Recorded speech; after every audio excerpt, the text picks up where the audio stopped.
Back when the PS2 was reigning supreme, one genre seemed to be pushed the most in supermarkets and toy stores: games based on movies. There was literally hundreds of these, and it was a guarantee that if a film was a blockbuster or meant for children, it would get a movie tie-in. These days, that doesn't seem to be the case.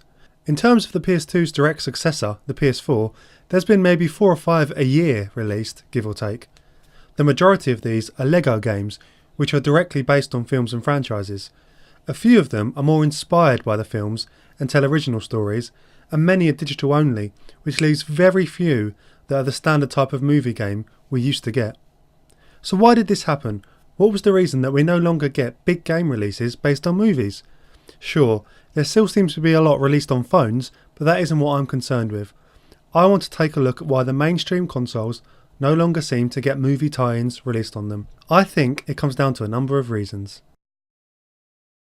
Games have always attracted both kids and adults, but these days the majority of mainstream big budget releases tend to be aimed at teenagers and above. This is most likely due to the fact that the biggest selling games are in those genres, and therefore are going to be the games to lead the industry. Targeting older gamers is difficult because they are generally going to be more wised up and discerning, and this particularly affects movie tie-ins. Movie-based games have just as bad a reputation as movies based on games. They are reputed to be rushed marketing rather than anything good, hence the reason that they was always targeted towards children who frankly didn't know better.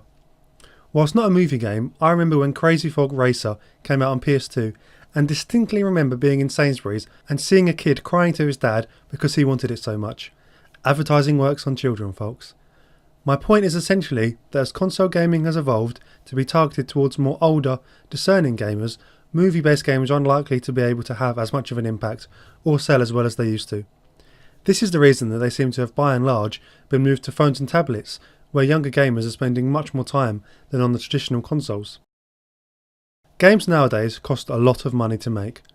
Apart from cheap apps, video games are a big investment for any company, especially if they want to make a blockbuster that can compete. Movie games existed for 2 reasons: to market a movie and to make a quick buck on some merchandise. If creating a game costs too much, then studios aren't going to bother and will stick with other forms of making money off of a movie. The Lego games were almost unique in this regard because people buy the games due to the Lego brand and the way they make the games, rather than the movie itself. They've managed to corner the market of making games that are actually pretty good, kids and adults enjoy, and they seem to be able to make them pretty quickly. As I alluded to earlier, movie-based games were usually not received very well. They were basic, usually naff platformers, rushed out the door to meet a deadline, meant to be expendable and forgotten after the hype about the particular movie had died down. This was okay in the mid-2000s, but the modern world is different. If a company releases a bad game, it's remembered forever, and negative word of mouth about a game could negatively impact the movie it's based on. I don't imagine Disney would be happy if a Marvel film was released alongside an awful game, and most of the chat on Twitter and Facebook was about slamming the game rather than praising the film.